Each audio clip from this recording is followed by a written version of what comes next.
Assalamualaikum warahmatullahi wabarakatuh.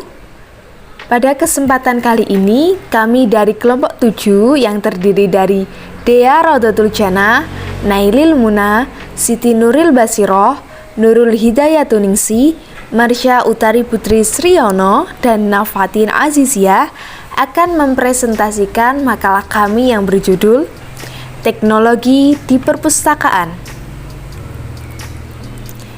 Pada era globalisasi seperti sekarang ini, informasi telah berubah menjadi salah satu kebutuhan utama dalam kehidupan manusia. Pemanfaatannya telah merambah ke seluruh aspek kehidupan, tak terkecuali bidang perpustakaan. Canggihnya sistem perpustakaan saat ini merupakan salah satu dampak dari perkembangan teknologi informasi. Perkembangan teknologi informasi masa ini juga telah menggiring perpustakaan yang bersifat konvensional atau tradisional menjadi perpustakaan yang bersifat digital, di mana koleksi pustaka akan mulai mengarah ke bentuk digital, baik karya ilmiah mahasiswa maupun karya ilmiah dosen. Selain itu, koleksi makalah ilmiah baik yang berasal dari jurnal maupun pertemuan ilmiah seperti seminar, konferensi, simposium, dan sejenisnya juga sudah dapat diakses secara online dari alamat situs webnya sejalan dengan berkembangnya Open Journal System atau yang sering kita sebut dengan OJS. Kali ini kita akan membahas tentang 4 bab. Yang pertama yaitu pengertian teknologi. Yang kedua yaitu fungsi teknologi informasi di perpustakaan. Yang ketiga yaitu penerapan teknologi informasi yang dapat digunakan di perpustakaan. Yang keempat yaitu keuntungan penerapan teknologi di perpustakaan. Langsung saja kita akan membahas tentang bab pertama, pengertian teknologi. Pengertian teknologi ini ada 2. Yang pertama, menurut Kamus Besar Bahasa Indonesia, teknologi merupakan suatu metode ilmiah yang digunakan untuk mencapai tujuan praktis dan merupakan salah satu ilmu pengetahuan terapan. Yang kedua, pengertian teknologi menurut beberapa ahli. Di sini ada 3 ahli. Yang pertama yaitu Manuel Castell, yang mengungkapkan bahwa teknologi merupakan suatu kumpulan alat, aturan, dan juga prosedur yang merupakan penerapan dari sebuah pengetahuan ilmiah terhadap sebuah pekerjaan tertentu dalam suatu kondisi yang dapat memungkinkan terjadinya pengulangan. Yang kedua yaitu menurut Carly J. Enling, yang mengungkapkan bahwa teknologi merupakan penerapan ilmu-ilmu perilaku serta alam dan juga pengetahuan lainnya dengan secara bersistem serta mensistemkan untuk memecahkan masalah manusia. Yang ketiga yaitu menurut Jacqueline Allen, yang mengungkapkan bahwa teknologi merupakan keseluruhan metode yang dengan secara rasional mengarah serta memiliki ciri efisiensi dalam tiap-tiap kegiatan manusia. Bab kedua, kita akan membahas tentang fungsi teknologi informasi di perpustakaan. Teknologi informasi ini memiliki 2 fungsi, yaitu teknologi informasi berfungsi sebagai sistem informasi manajemen perpustakaan.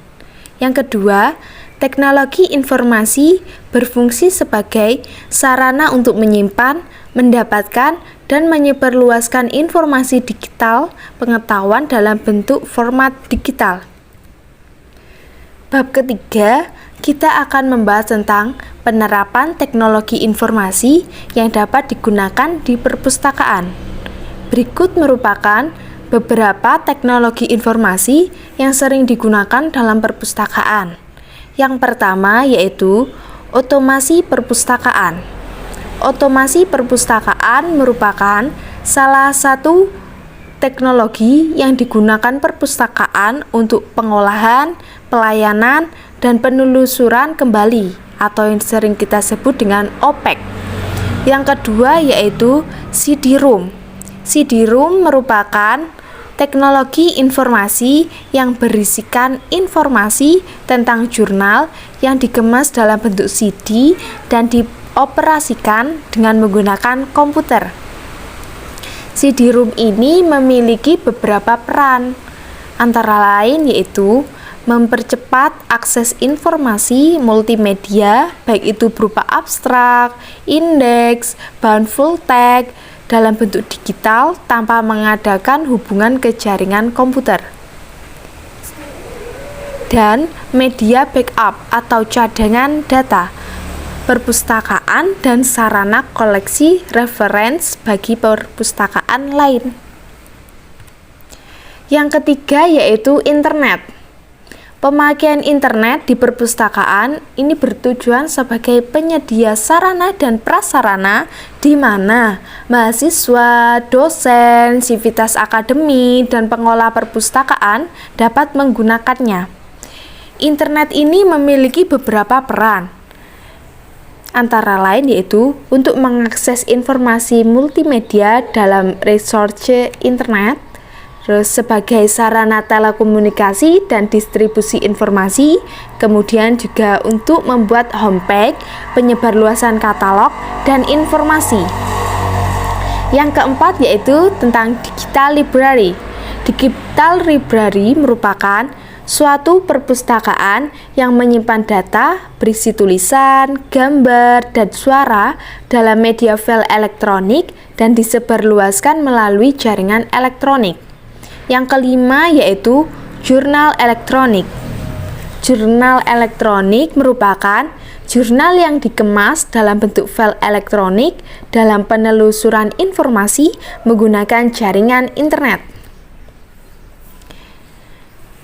Yang keempat, kita akan membahas tentang keuntungan penerapan teknologi informasi. Yang pertama yaitu library automation atau otomasi perpustakaan. Dengan diterapkannya teknologi informasi, khususnya komputer dan jaringannya untuk otomasi atau komputerisasi perpustakaan, diharapkan dapat mempercepat pengadaan dan pemrosesan bahan pustaka secara akurasi, percepatan, efisiensi, dan konsistensi layanan, serta memberikan kemudahan, kecepatan, keakurasian penelusuran koleksi perpustakaan. Yang kedua yaitu communication atau komunikasi. Dipasangkannya telepon, voicemail, telex machine, internet, akan dapat dimanfaatkan untuk kelancaran komunikasi antara perpustakaan satu dengan perpustakaan atau institut lainnya, atau antara pustakawan satu dengan pustakawan lainnya. Yang ketiga ada information retrieval atau akses informasi. Tersedianya OPEC, CD-ROM, TV News, Microflash akan sangat membantu dan memberikan keleluasaan akses informasi. Yang keempat yaitu dokumen delivery atau pengiriman dokumen. Dengan dipasangkannya voicemail akan dapat dimanfaatkan untuk mengirim dokumen, misalnya surat menyurat, artikel-artikel kepada orang yang memerlukannya. Yang kelima yaitu downloading atau uploading, yaitu transfer file. Dengan internet akan bisa atau memudahkan mentransfer file-file yang diperlukan. Yang keenam yaitu bulletin boards atau pengumuman.